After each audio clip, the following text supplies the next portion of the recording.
Today, Roseanne Barr was defiant, defending what's left of her legacy. "I'm not a racist, I never was, and I never will be," she wrote. "One stupid joke in a lifetime of fighting for civil rights for all minorities against networks, studios, will never be taken from me. Just the latest chapter in a long history of courting controversy." This wasn't just one tweet for Roseanne. She has a history of tweeting things that are inappropriate. This time, it was this tweet about Obama aide Valerie Jarrett. "Muslim Brotherhood and Planet of the Apes had a baby equals VJ. It cost her big time." On Tuesday, our own network, ABC, canceled Roseanne's show, calling her views abhorrent, repugnant, and inconsistent with our values. The highest-rated new sitcom on television, gone in a flash. So today on The View, Roseanne was a hot topic. That tweet came from you. She did that. So that's yours. You did this to yourself. What she said was blatantly, patently the definition of racism, very black and white. This is not about being a conservative, okay? This is about you being a racist. Yeah. For her part, Roseanne Barr furiously apologized, attacked, and backpedaled. That ought to do it.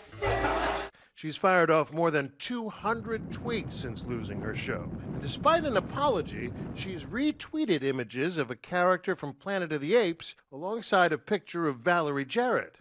After her co-stars Sarah Gilbert and Michael Fishman condemned her remarks as abhorrent, reprehensible, and intolerable, Barr lashed out, accusing them of throwing her under the bus. At one point, she even blamed Ambien for her Valerie Jarrett tweet.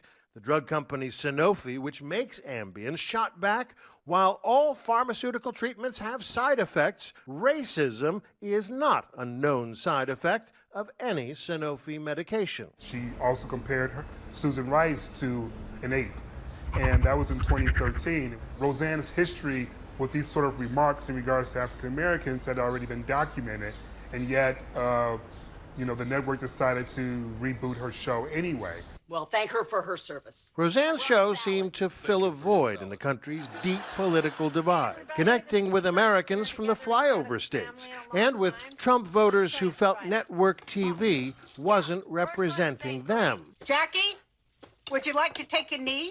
Stan Zimmerman was one of the writers on the original series. There's something about the characters and the Connors that I just felt comfortable in. I wanted to hear their points of view on different matters.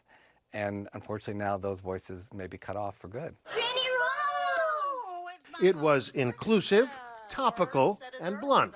This episode won praise from the director of the Council on American Islamic Relations for opening a dialogue about Islamophobia. "I'm Fatima Al-Harazi, and this is my husband, Samir." Oh, I'm sorry. That was so rude of us. I'm Jackie, Roseanne's sister. I'm a certified life coach if you're having any trouble assimilating. Not now, Jackie. More than 27 million people watched the first episode of the reboot. Damn! They've lost a powerful voice now. This show had the struggles of people who live paycheck to paycheck. There aren't many shows like that on TV anymore. And that's what made this special. And now that it's gone, I wonder what shows they're going to turn to. Viacom, Hulu, and the Laugh Network all announced they're pulling reruns of the original Roseanne show from syndication, effective today. Roseanne has been here before. I'm one of these people that I call them my fans, people who love to hate me. Her star has risen and fallen before, spectacularly so. In 2011, she sat down with Nightline to talk about that. Do you feel like you've sold your soul to become famous and that you've paid a price for it? Yeah, that's the deal that all celebrities make. They decide, well, these are safe topics that I can speak out on. There's a photo spread of you that maybe pushes the edge a little bit, with a Hitler mustache, baking cookies in the shapes of Jews?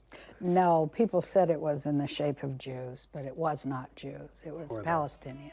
Her unflinching humor was the signature of the original Roseanne show back in the 80s and 90s. Are you ever sorry we got married? Every second of my life. At its zenith, a single episode reached 36 million viewers. Nobody had ever looked like her, had that viewpoint on TV. First we send in the phone bill and we forget to sign the check. She had to fight to get that voice on TV in the first place. She was a bona fide cultural icon. Becoming a symbol of something is hard. The original show was also widely known as Hollywood's unhappiest workplace. Roseanne has been a notorious figure in television for decades now. On the original version of her show, it was a revolving door of writers. People would get fired and hired and fired and rehired. It was a chaotic type of set. Zimmerman can attest to that. And they decided that we'd each get a numbered shirt, and this was their joke, that they could fire us by just pointing to a number and never having to learn our name. They thought that was funny. It all started to unravel the night she sang the Star-Spangled Banner at a San Diego Padres game. Do you want to see it? No, I'd rather not. Oh, all right. No, go ahead. Now I just laugh at it. When it was over, she grabbed her crotch, spat on the ground, and walked off. It was horrifying. I knew I had started too high about the 5th note in, and I thought, well, at least I'll try to make it funny. I mean, you're smiling through the whole thing. I felt like crying. Then ABC called me. We don't know if we're going to cancel your show yet. We have to wait and see what happens. And I was like, oh my God, I'm going to lose every single thing that I've ever worked for. It was disgraceful. Contrast President George H.W. Bush's response to that scandal to the response today from President Trump. So far, Trump has neither condemned what she said nor come to her defense. What he has done is make it about himself. Quote, Bob Iger of ABC called Valerie Jarrett to let her know ABC does not tolerate comments like those made by Roseanne Barr. Gee, he never called President Donald J. Trump to apologize for the horrible statements made and said about me on ABC. Maybe I just didn't get the call. No one is defending her comments. They're inappropriate, but that's what the point that he was making. Today in the briefing room, the White House press secretary insisted the president was calling out ABC for a double standard. Where was Bob Iger's apology to the White House staff for Jamel Hill calling the president and anyone associated with him a white supremacist? To Christians around the world for Joy Behar calling Christianity a mental illness. For the record, both Hill and Behar did face repercussions.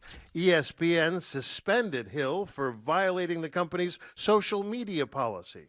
And Behar called Vice President Pence to apologize and issued an on-air mea culpa. I sincerely apologize for what I said. America was divided before Roseanne came on, and America will be divided long after this show's been canceled. This is who we are and what we're about in 2018. But what does set this apart is that now you're going to be held accountable. Roseanne has now thrown away her second chance at a hit sitcom. I know you can do this. She probably won't get another.